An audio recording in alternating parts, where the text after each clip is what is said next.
Hello, I'm actually so excited for this webinar. So, all my Unbound webinars so far have been deep dives on particular topics, which has been so fun. And often that's in response. In fact, I think almost always that's been in response to particular topics where I get questions from people, whether that's clients or members of Unbound, like where I feel like there's a need for a deep dive.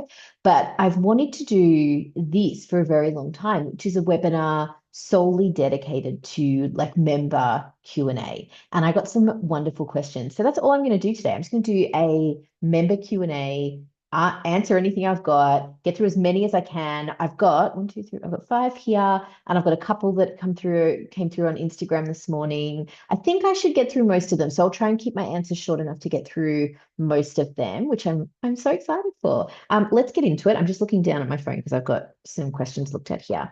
So one of the first questions I got was what to do if certain positions hurt.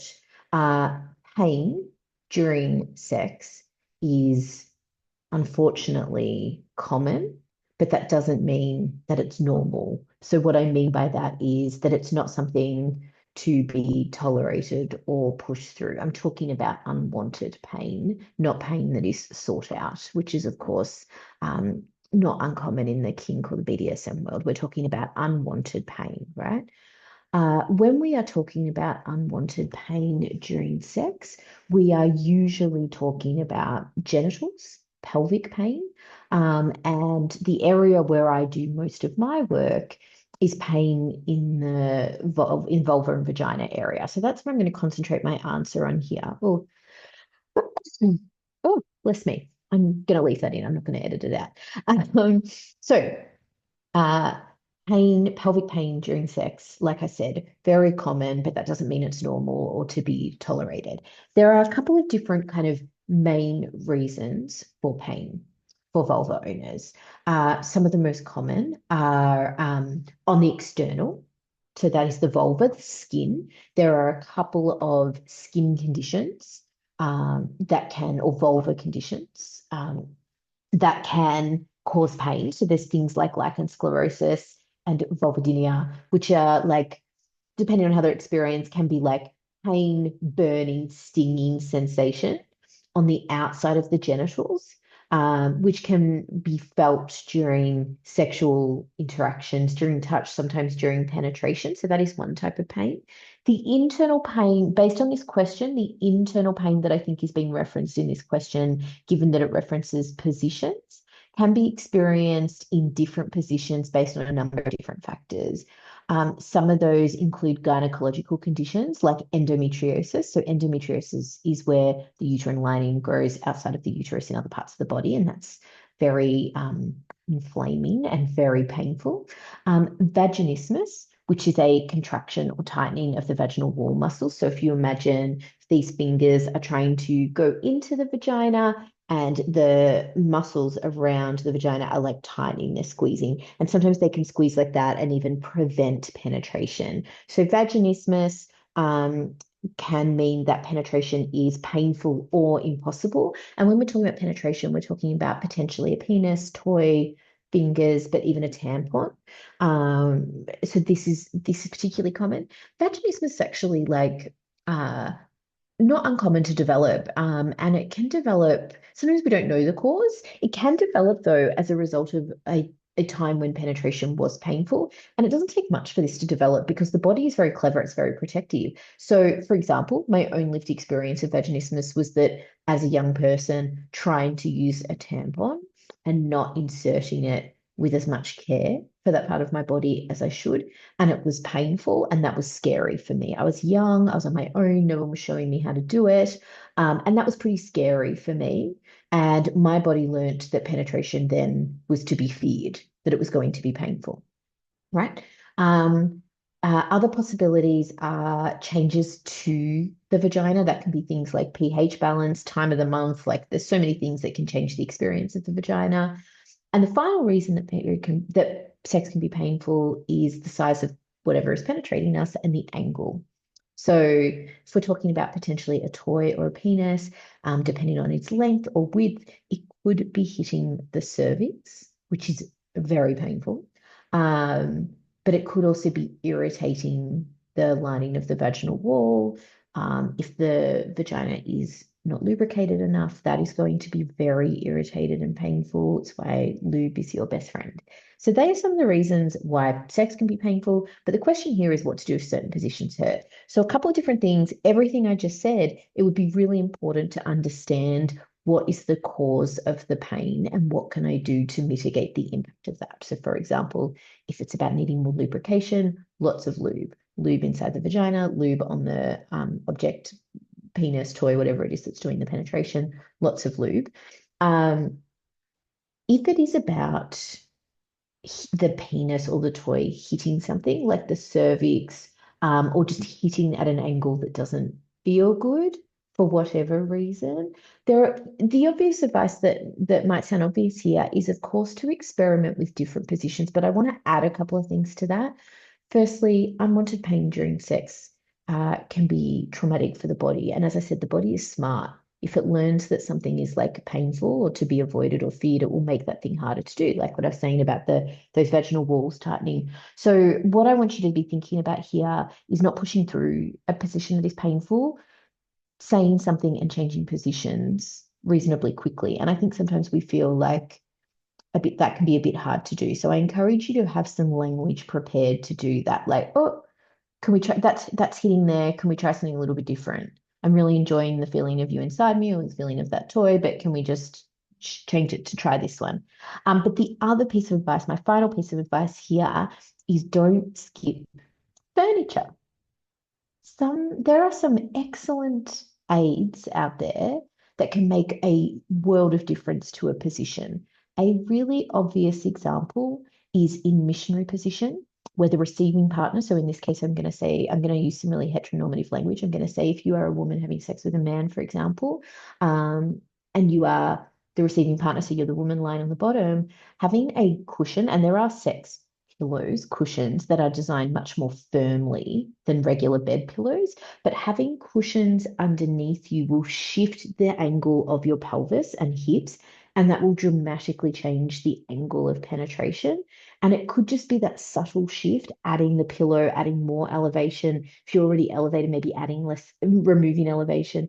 Even that could make a massive difference to your pain experience. So I know I said to you, change positions if something hurts. Absolutely. But also think about what else could I change to the position I'm in now that might change how I'm experiencing it. So different angles. I'll stop there on that question. I feel like I can just keep going. Second question, how can I be sexy without feeling silly? I get this question a lot from clients in some form, but I'm going to say particularly in long-term relationships, particularly if there's been a period of disconnect where it's like we haven't really been kind of sexy or flirty with each other in a while. It feels a bit unnatural, awkward. That's the word I hear. It feels a bit orcs, a bit weird to be this kind of sexy side of myself when I've just been like roommate side of myself, right? And I totally get that. My first answer to this is let's just embrace that there will probably be some awkwardness, some silliness here with feeling silly. But the good news I have for you is that that is likely to be very short-lived, very temporary. And that is why my second piece of advice is that we practice this stuff on our own first. Get the sillies out. Like it will feel silly to do things on your own, like say something dirty out loud or move your body in lingerie in front of the mirror or touch your body potentially in a sexual way if you haven't done that for a while.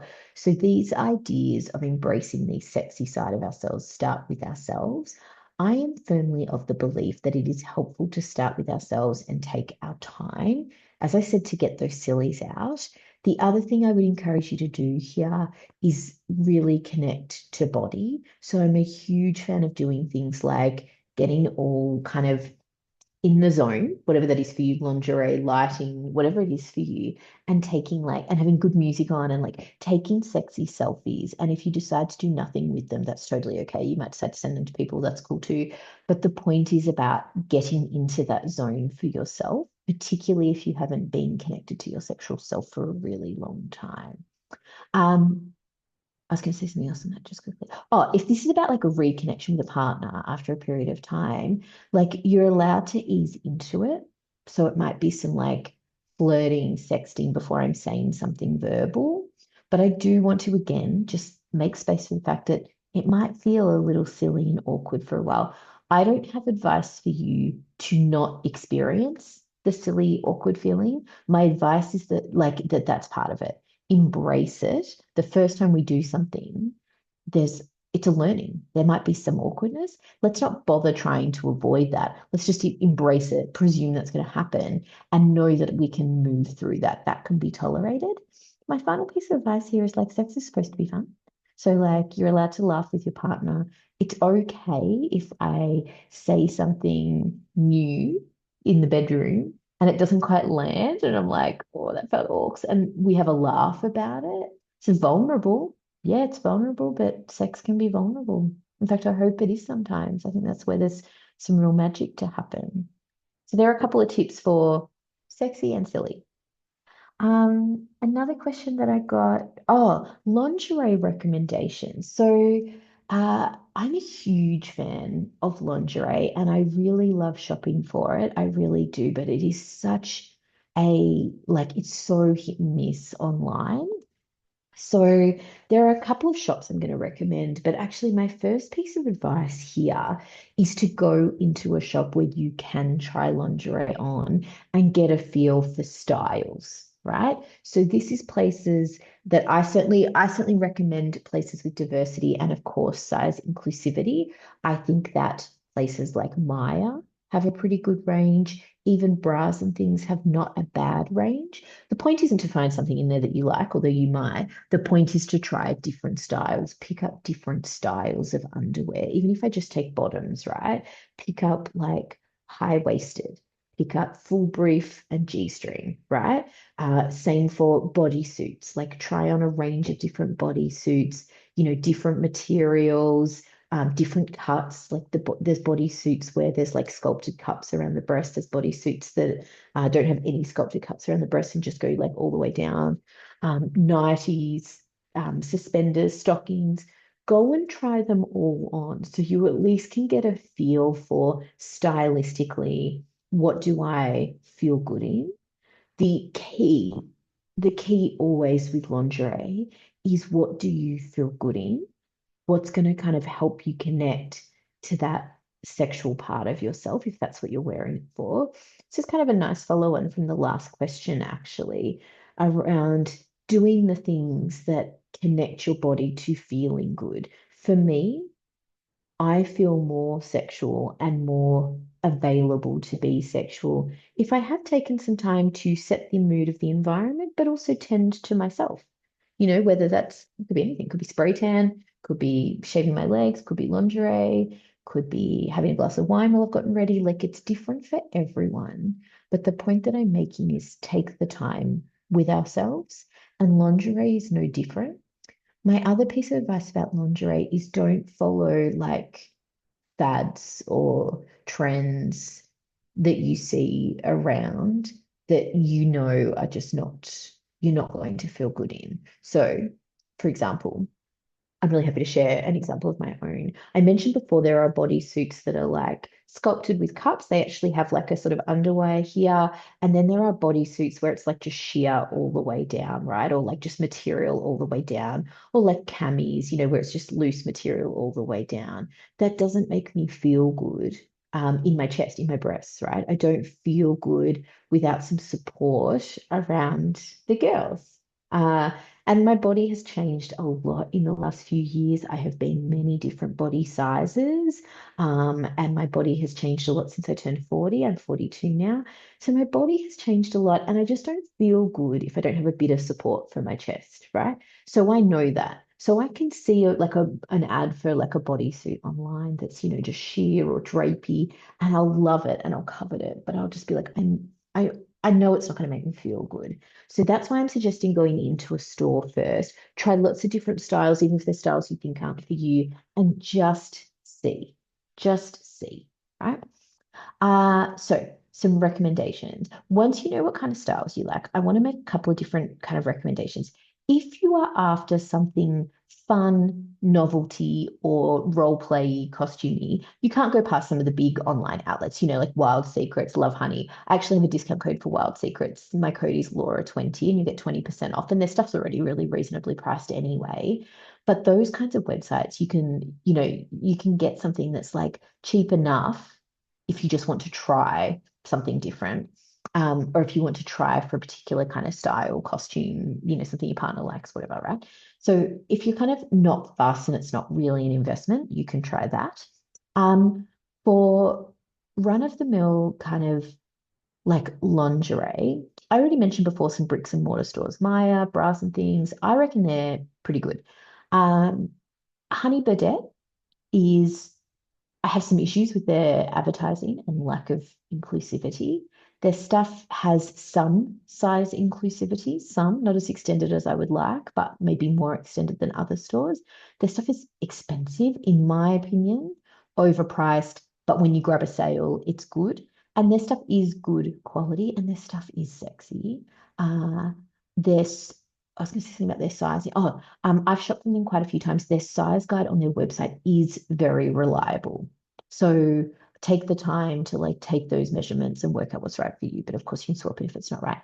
Honey Birdette is really good for really sexy, really good variety. Um, there are a couple, there was, oh, online, I was going to recommend a site called Thistle and Spire. Thistle and Spire. They have beautiful stuff, particularly if you like really kind of um like feminine, girly, womanly kind of stuff. I think their stuff is nice. And there's something else there. Oh, for sort of more loungewear, I really love a brand called Cat the Label, which is K-A-T. Cat the Label has like lots of really nice satin, sheer, like loungewear sets, like little camis and shorts, nighties, that kind of stuff. Their stuff is really nice. Uh, and I'm saving the best till last, but I thought I had one more I was going to mention there. Oh, I was going to mention Naked Curve. So Naked Curve is in a larger range of sizes. I can't remember what size range they are. They go up to 26 or 30, don't quote me. So good size inclusivity, really beautiful stuff, really wearable. I love their stuff. But my final suggestion, I'm saving the best till last, is a wonderful small organized company in Naarm, Melbourne, called Hopeless. Hopeless Lingerie. They have stuff that's ready to shop, but they also do a lot of made to order stuff. So it is on the more expensive side. I have a lot of lingerie. I have like a big tub in my wardrobe, like drawers of it. The stuff I have from Hopeless Lingerie is by far and away, hands down, the stuff I feel the best in. Hands down. I reach for it all the time. I reach for it. It's new. I've only had it for about 6 months, and I reach for it over stuff that I used to wear that I've worn for years, right? So Hopeless Lingerie is beautiful, handcrafted. So it takes its time to get to you, but is handmade. They make it when you order it, and the quality is exceptional. It's very vintage vibes, maybe a little bit not sort of goth, but like lace, dark, that kind of stuff. I have this beautiful sheer cami and super high-waisted undies. So it's like vintage pin-up. There is, as soon as I put this on, I'm not kidding. Like my jaw dropped. I was like, I look and feel amazing in this. I reach for it all the time, all the time. So Hopeless Lingerie is my go-to now, and I would rather own less lingerie, even though, of course, the odd cheap thing for a bit of fun is fun. I would rather reach for them, and I will wait and save up to order from them rather than make more purchases from any of the other stores I mentioned. Hopeless Lingerie is my go-to. That's it on lingerie. Another question I got was about how do I get out of my head during sex? I hear this question a lot from my clients. Actually, there's a desire sometimes for people who want to be very, I hear words like be very present during sex, very embodied.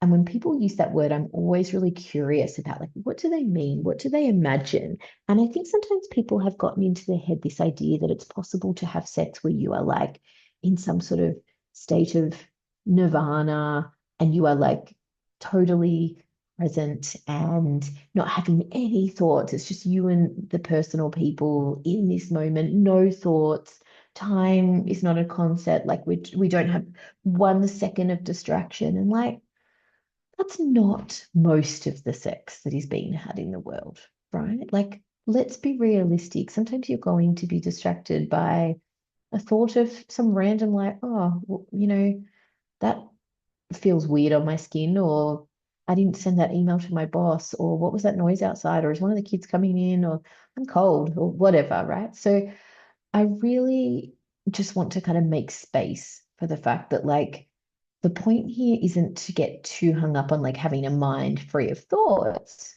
but it's much more powerful to consider how we respond in the moment when those thoughts happen. So that is kind of going to be my answer to your question, is going to be more around our relationship with our thoughts rather than the thoughts themselves.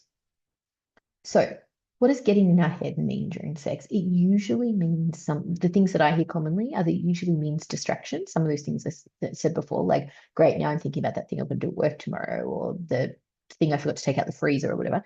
So it's like distraction, right? Sometimes, though, and I would say even more commonly, is around negative self-talk. So this is maybe body image stuff or sexual desirability or sexual performance stuff. Like, how does my body look in this position? How does it feel? What are they thinking? Am I doing a good job? Are they happy? Are they turned on? Am I turned on? Like, am I going to have an orgasm? That kind of stuff. These are some of the most kind of common self-talk examples that I hear. So my other piece of advice is around that reaction to our thoughts. Like I said, the relationship with our thoughts. And what I like to get people to practice is to move their focus to experience and sensation, not to get in a battle with our thoughts. That's where there can be distress, particularly if the thought is negative. So if I'm in my head about, like, say, for example, how my body looks, that can be really distressing for people and very distracting. And it feels sometimes like it's very hard to come back from. The distress is not the thought itself, the distress is our reaction to our thought.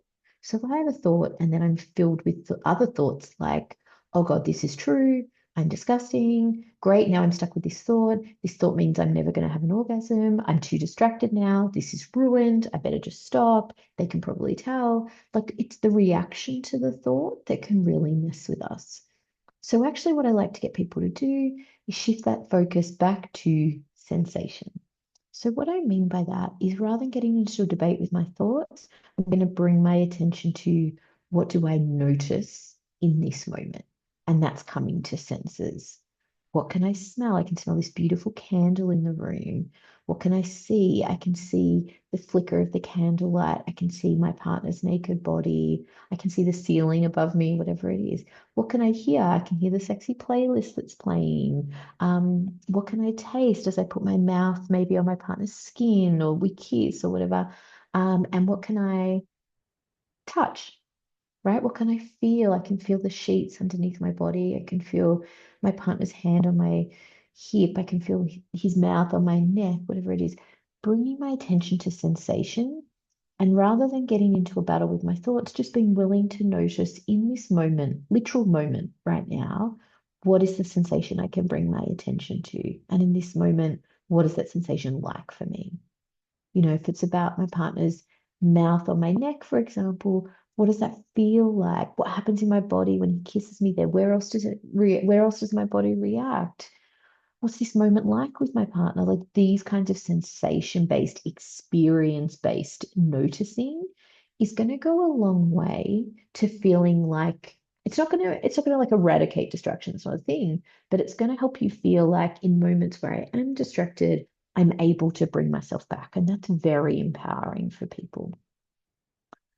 Another question I got here, anything about sexual scripts? So I wonder if this question came about because maybe people have seen me talk about this on Instagram before, because I do talk about sexual scripts very commonly, because scripts are so common, so normal for all of us. They've got to be universal, right? They're absolutely ubiquitous. Scripts are the stories that we have internalized and that we tell ourselves about ourselves or our place in the world, that we usually learned at a really young age, that feel very true, even though they are not facts, right? They're stories, but they feel very true. When it comes to sexual scripts, there are some really common ones. There are groups like, most of them are very heteronormative, by the way. There's groups like sex means penis goes in vagina.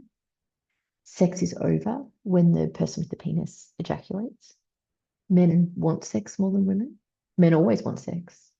Women are the gatekeepers of sex. Men always want it. Women decide if it happens or not. Um, Sex must result in an orgasm. Uh, Sex must be done naked. Sex must be done in a bedroom. You must be having sex a certain amount of times a day, week, month, year. Uh, yeah, these are kind of some of the most common ones. Um, and I hear scripts stated to me as facts literally all day, every day from my clients, whether it's about sex or other topics. People will state things to me like they are truths, they are facts, when they're not. They're old stories that they've told themselves, but they feel very true. And they've often gone unchecked, which means often when I challenge something, it's the first time that thought or that story or that script has been challenged. And I get some pretty funny looks sometimes when, people are kind of saying something to me and I'm like, where did you learn that? Or how do you know that? Or how do we know that's true? Or what evidence do you have for that? And there's just this like, what do you mean it's just true? And I'm like, I don't know that it is just true, but I understand it feels very true. And it's probably shaped for all of us. Our scripts, our stories have really shaped our experiences moving through the world. As I said before, like some of those common sexual scripts, like men always want sex. You can imagine how that might show up if I'm a woman in a relationship with a man and I have the belief that he will always be up for sex. And then maybe he's not. And then maybe sometimes I initiate sex and he turns me down. You can imagine how distressing that might be if I've got the belief that men always want sex. And here I am with a partner turning down sex. Oh my God, what does this mean about me, my desirability, my attractiveness, our relationship, our connection, our compatibility? We can apply a lot of meaning to otherwise pretty neutral events because of the stories, the scripts that they relate to. So that's a bit about what sexual scripts are.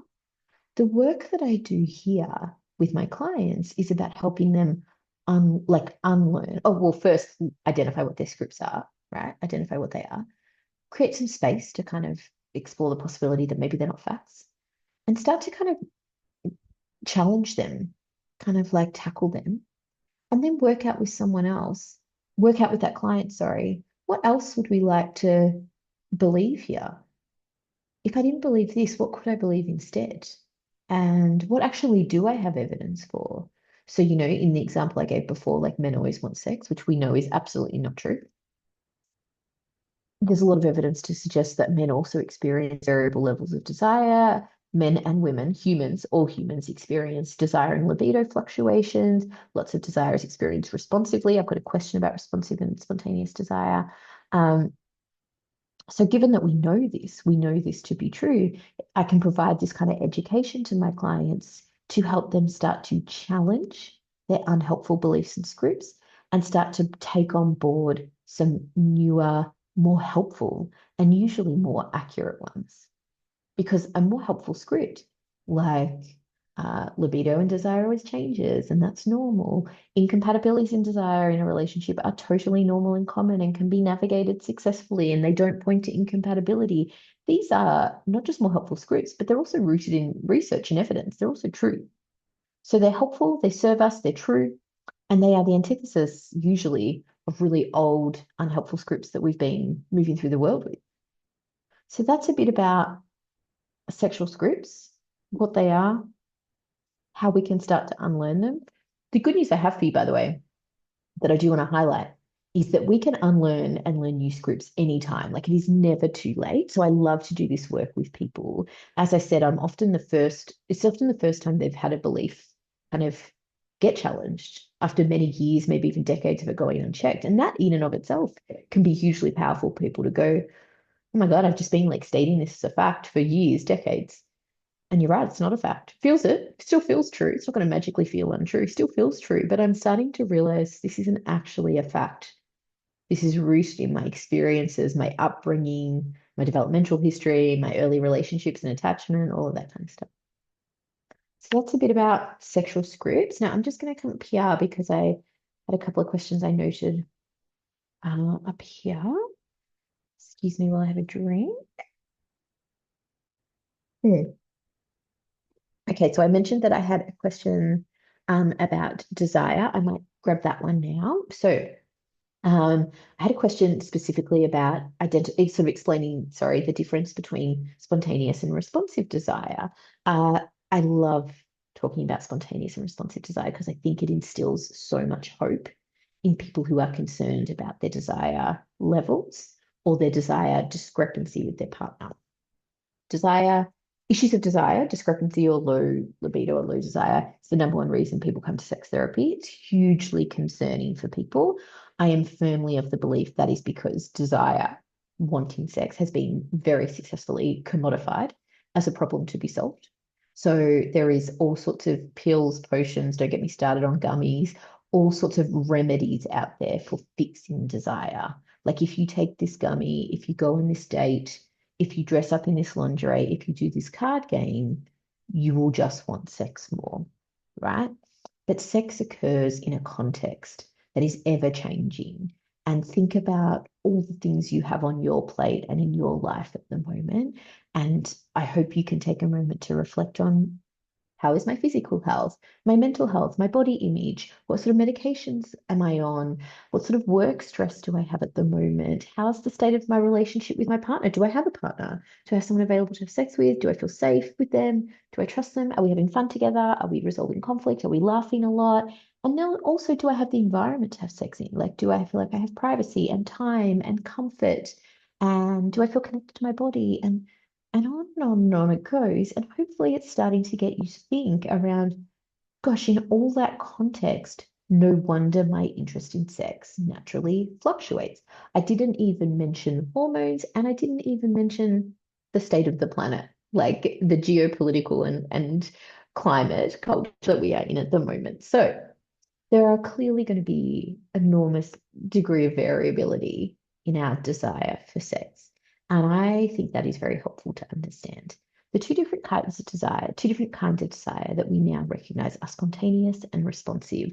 And spontaneous is what most people have typically understood desire to be, which is this thing that happens to me, this thing I can just wait for and it will come or not. And it's not really too much within my control. Like maybe I will take some gummies, that's the solution part, right? Maybe I'll take some gummies or or try these herbs or make this change to my diet in the hope that desire will just show up. That's spontaneous desire. Spontaneous desire is this, it just happens to me. I'm just struck by horny thoughts, feelings, urges, and magically just feel like having sex more, right? Which is how we've traditionally understood desire. And no wonder people are so concerned about desire, because that sounds really like uh, random and really like luck of the draw. And so there's a lot of distress around, gosh, if I don't have this happening to me, if I'm not being struck by this kind of random sort of burst of desire, what does that mean for me? Does it mean I don't like my partner? Does it mean I'm asexual? Does it mean I'm broken? Does it mean I'm depressed? Does it mean I'm menopausal? What does it mean, right? It's a very disempowered place to be. It feels like I can't do anything about it, right? Responsive desire, on the other hand, is this idea of desire showing up when it's got something to show up for. It's got something to respond to, hence the name responsive desire. So sometimes I hear from people this total absence of spontaneous desire. You know, they'll say things like, I could take it or leave it. I don't really think about it. I could just go to sleep. I'm not that fast. But then when I do the things that are pleasurable, like I moisturize my body and notice my hands on my skin, or I have a shower with my partner, or I watch something spicy, or my partner and I are naked and kissing and cuddling, or we've had a beautiful date night together, we've been really connected and flirty. I do those things, and then I suddenly feel like it. Then I start to notice, oh yeah, I could go for that. That is responsive desire. And that is totally normal and common. And in fact, 75% of the time for women, desire is experienced responsibly. 75%, which means 75% of the time, desire will only show up when it's got something to show up for. The number for men, by the way, is actually 45%, which I think surprises people. I think it's higher than a lot of people would expect. But we're saying half the time for men, they're not just struck by the urge, it's about them putting themselves in that position where pleasure can be accessed so that desire can show up. Now, because people don't know this, they're sometimes not putting themselves in those positions for desire to show up. Putting ourselves in those positions requires willingness. And this is a really important distinction. Responsive desire does not give anyone license ever to like coerce someone. I'm not for a second saying that means that you go home and say to your partner, like, come on, I know you don't want to, but just try, you might get into it. That's not what it's about.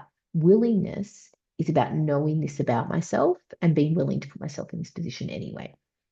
So my partner often experiences his desire responsively, mostly because in his current job, he works very long hours, has a very long commute, and he's often tired, right? And so being physically tired, physically low energy is a bit of a break for him. So sometimes at night, he'll be like, look, I could take it or leave it. I could go to sleep, but also I'd like to be sexually connected. I'm not really like horny, but I'd like to be connected to you.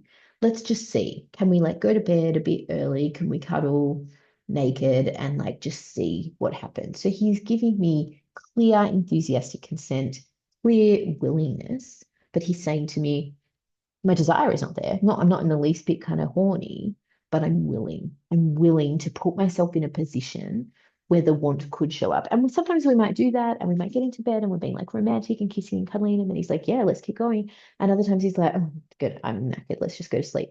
Both are fine. I love when he says no to me because someone who says no and feels safe to say no, it means you can trust them when they give a yes, right? So if he ends up saying, oh no, like let's just call it a night, I'm tired. Like I welcome that. That is a really important part of responsive desire, understanding that key component of willingness. I really encourage you all to explore for yourselves how is your desire being experienced right now? Because this is point in time. You are not put in one of those, you're not put as spontaneous or responsive as like a permanent category. Like this isn't an identifying label. So our desire can be experienced at different points in time in different ways. You might feel that at the moment it's a bit of both. Very commonly, people find it changes in different stages of their menstrual cycle. It might change in life stage, age, relationship status, like so many things. For me, at the moment, my desire is experienced mostly spontaneously, but that has not been the case for a lot of my adult life, and I know it won't be the case forever. So it's really important to know this about ourselves and put ourselves in positions where pleasure is most likely to be accessible to give desire a chance to show up. That's it on desire for now. You know, I could talk about it for hours. The final question I got actually was about why I became a sexologist. And it kind of is related to the question I answered before about sexual scripts, because I've been a psychologist for a really long time, about 17 years.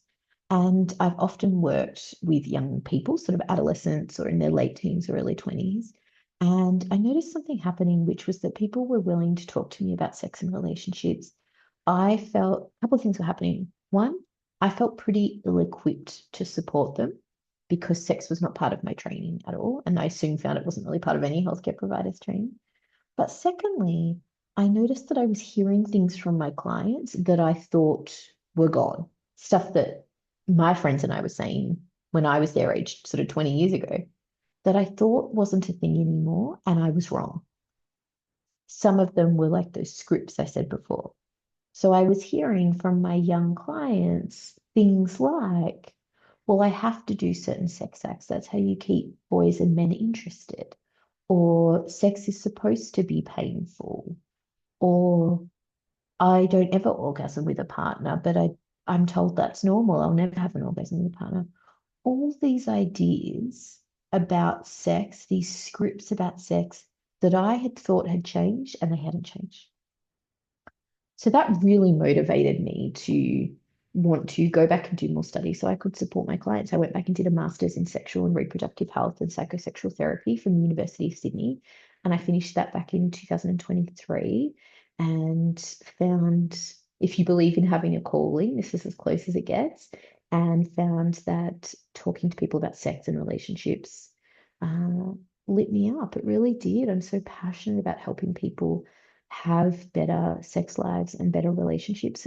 The more I learn, the more angry I get that we're not taught about it. I think of all the useless fucking things I learned at school that I've never used, and how much more helpful it would have been to learn about sex, about pleasure, about communication, about boundaries, about empathy, um, about relationship check-ins, like how much more useful that would have been to my life.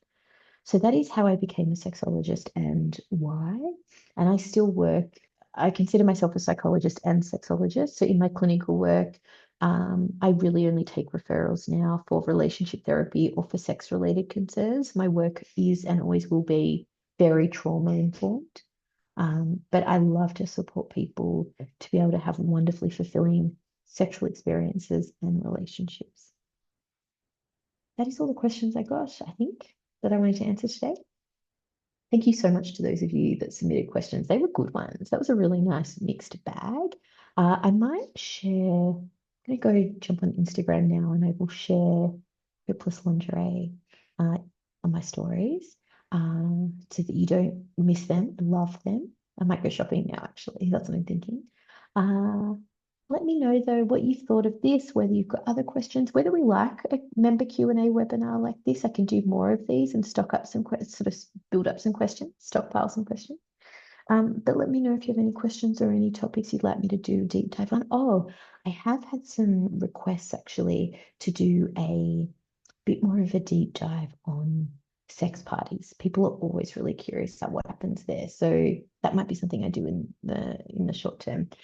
So stay tuned. Let me know what you would like to know about that or about anything else. But that's it for today. Thanks for watching. Bye for now.